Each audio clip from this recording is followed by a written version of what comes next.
Hi everyone, this message is for the President of the United States. So if you know someone close to him, please tag them so they can bring this to his attention. My name is Alma Ohene-Opare. I'm a person of faith, a husband of 16 years, and a father of 4 wonderful children. I am also an immigrant to the United States of America. I came here at the age of 19, full of hope, optimism, and a willingness to do what was necessary to achieve the American dream. After 18 years of waiting and hoping, I was finally granted the privilege of becoming an American citizen in 2021. Today, I am a proud American, a law-abiding patriot, and a man willing to defend the principles and values that made America great and brought people like me here.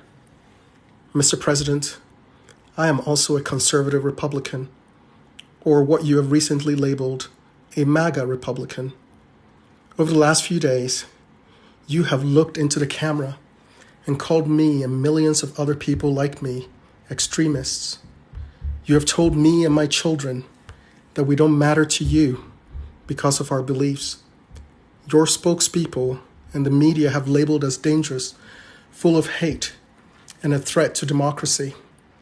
You went as far as to suggest that we would not stand a chance against the government's F-15s in defending our country from tyranny. Your party leaders have taken your cue and called us terrorists, and all this without taking any time to acknowledge our humanity, listen to our concerns, or seek to understand our fears. I was born in a country where my rights were not always guaranteed, and to hear the President of America and the leader of the free world dismiss more than 70 million of his own countrymen as fringe and extreme and not worth listening to breaks my heart and makes me wonder what I should tell my children about the future of this once great shining city on a hill.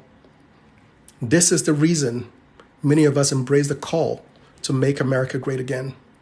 It is because we believe our great nation is under a moral, fiscal, and spiritual assault.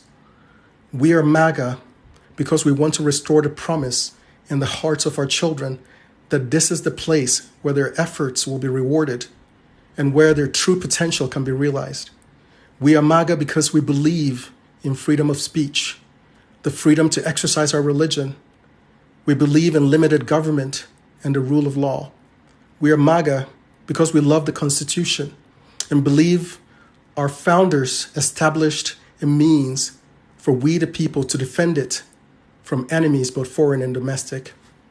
I am MAGA because I want to be able to look into the eyes of my 4 Black children to assure them that they're not victims, that they hold inside them what it takes to achieve anything they set their hearts on. We believe our leaders should put America and its interests first before any other nation. We believe our government should not saddle our children and grandchildren with insurmountable debt, chasing after a misguided idea of controlling or changing the course of the climate.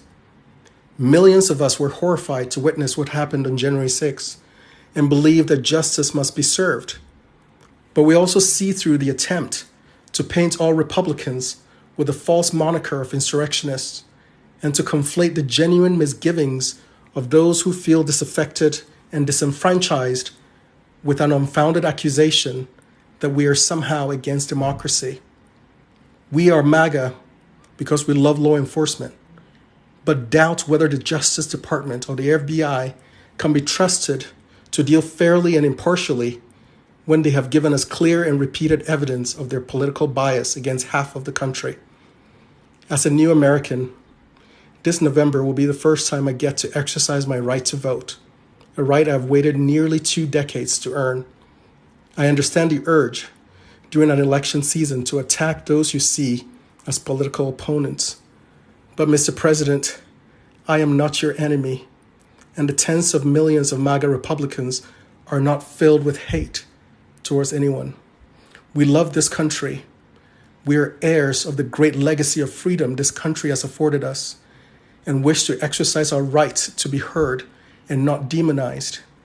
So I ask you, Mr. President, to tear down this wall of divisiveness and division that seeks to pit your fellow citizens against one another. Heed your own call for unity and lay off the rhetoric that seeks to demonize and defame millions of people who would give their lives and fortunes to defend these United States. If you believe in the redemption of America, then give my children a reason to hope, a reason to believe that our best days are ahead of us, in spite of the challenges we face as a country. Thank you for listening.